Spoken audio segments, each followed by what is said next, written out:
History of English literature. The history of English literature spans many centuries and it can be broadly categorized into different periods, each characterized by distinct literary styles, themes, and cultural influences. Here is a brief outline of the history of English literature. Old English literature, Middle English literature, Renaissance and Elizabethan literature, Jacobean and Caroline literature, Commonwealth and Restoration literature, Augustine literature, Romantic literature, Victorian literature, Edwardian and Modernist literature, Post-World War II and contemporary literature.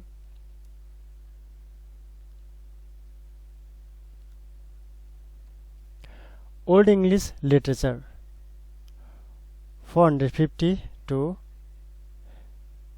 1066 AD.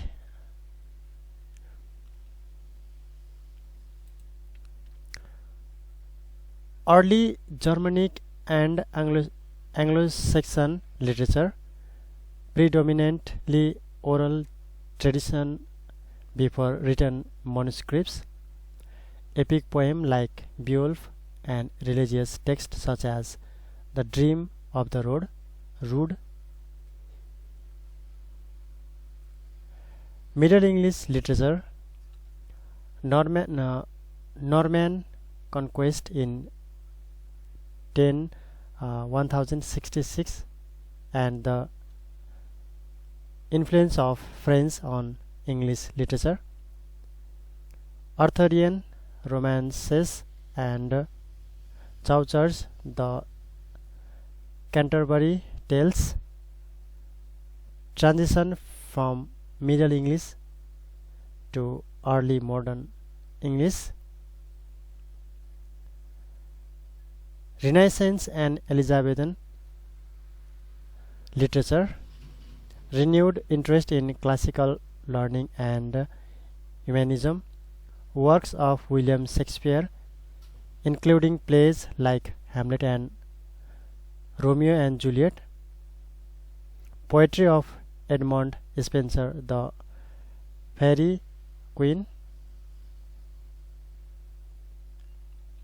Jacobean and Caroline literature, King James Bible published in 1611, metaphysical poetry including John Donne's works, prose works like Sir Thomas Browne's Religio Medici,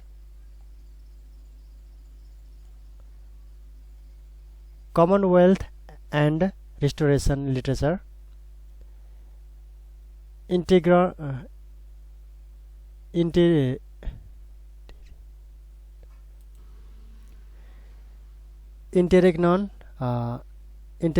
and the establishment of the Commonwealth under Oliver Cromwell, restoration of the monarchy in 1660, John Milton's Paradise Lost and the rise of the Restoration comedy,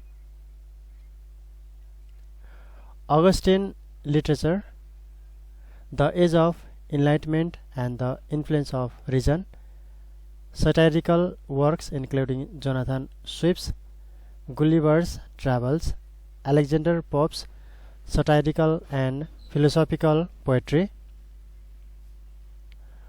Romantic literature, reaction against the rationalism of the Augustine age, emphasis on emotion, nature and individualism, works of William Wordsworth, Samuel Taylor Coleridge and Mary Shelley's Frankenstein,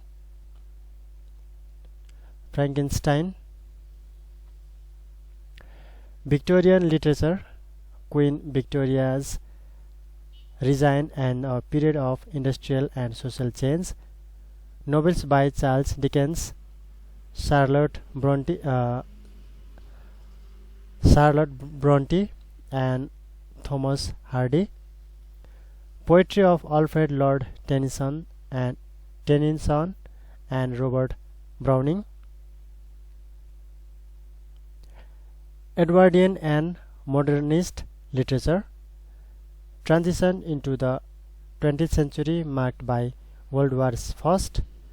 Emergence of modernism with writers like T.S. Eliot and Virginia Woolf. Stream of consciousness, writing and experimentation with form. Post-World War II and contemporary literature.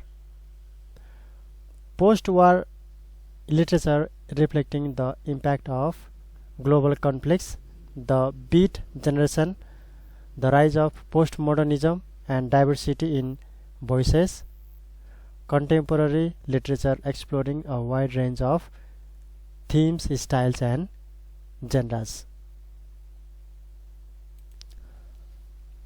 यो चाहिँ रहेको थियो history of English literature भन्ने चाहिँ यो टपिकमा चाहिँ मैले चाहिँ नोट गरेको छु। यहाँ चाहिँ यो 10 वटा यहाँनिर चाहिँ यो पिरियडहरु रहेका छन्।